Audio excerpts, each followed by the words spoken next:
Newly released police body camera footage shows the horrific scene in the minutes after Syracuse basketball coach Jim Boeheim's SUV struck and killed a man who was walking along an upstate New York highway on the night of February 20. Boeheim's face is blurred in the video, but it's clear that it is he who is seated in the front passenger seat while being questioned by police. It was reported at the time that he was driving down Interstate 690 in Onondaga County when he suddenly came upon three people walking alongside the road.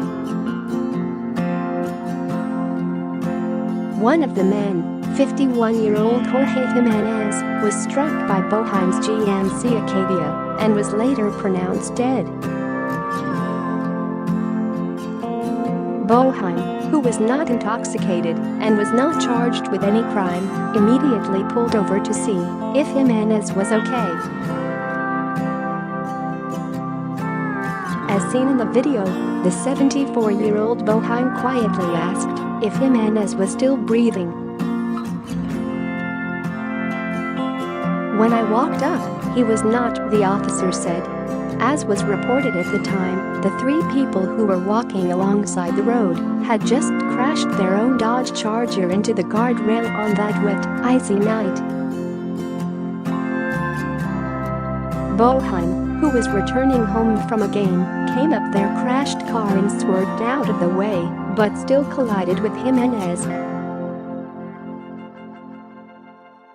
"Share this article. Share basically this Charger right here has 4 occupants in it," said one officer to several others. "It goes into the guardrail. He says it was slippery, icy.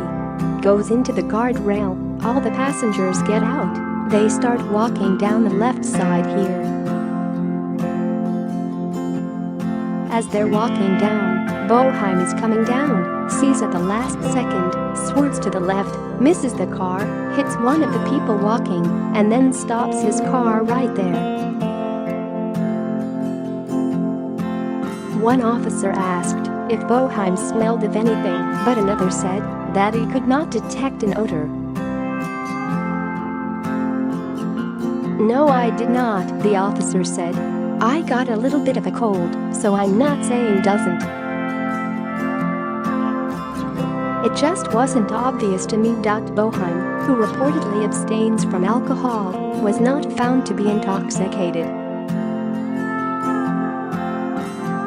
The officers on the scene seemed to sympathize with Boeheim's situation. "Dude, that sucks," said one officer. "If you're not doing anything wrong and you kill somebody." At one point, while police were assessing the situation, one officer said to another that it was Boeheim, a local and national celebrity, who was driving. "I think it's the Sioux basketball coach," said one officer. Boeheim asked the other.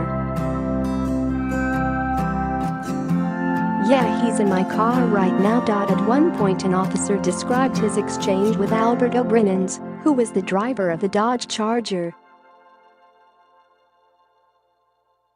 "This guy is kind of a pain in the ass," he said. "He keeps asking, 'What about my friend?' I'm like, 'He's up at the hospital.'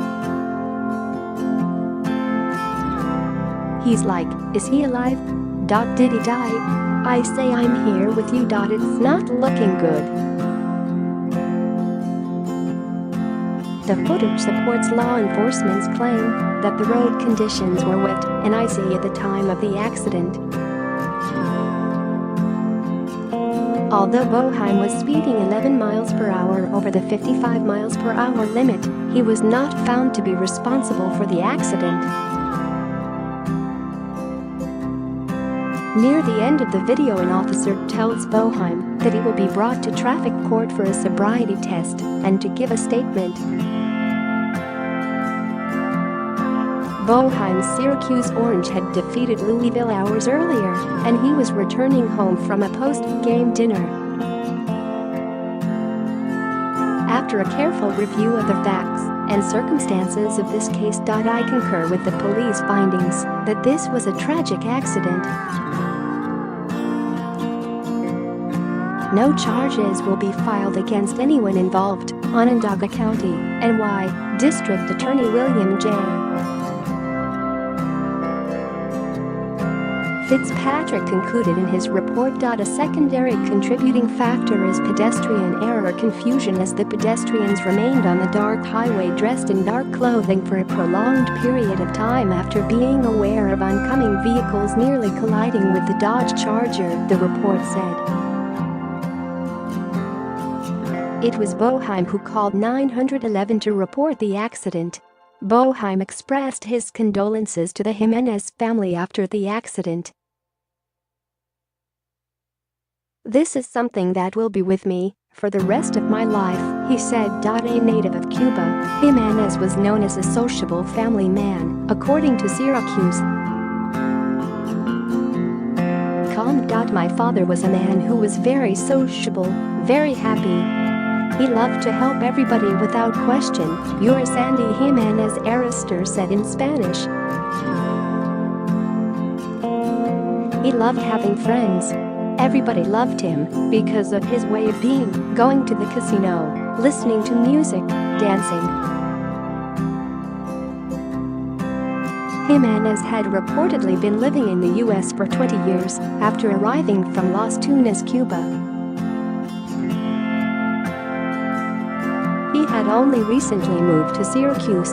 Jimenez had 2 sons and his 29-year-old daughter, Arister, who lives in Florida with her children.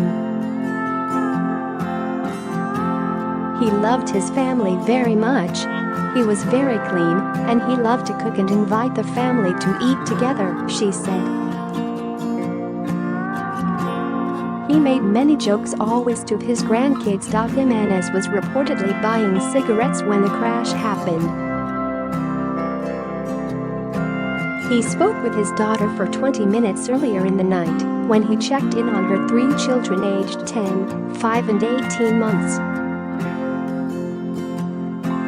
Boeheim has coached the Orange since 1976 and previously played for the school between 1963 and 1966.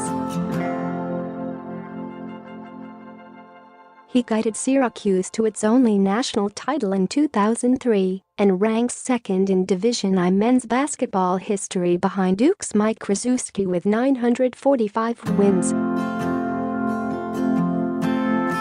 Even Syracuse's court at the famed Carrier Dome in upstate New York is named for the 74-year-old Hall of Famer.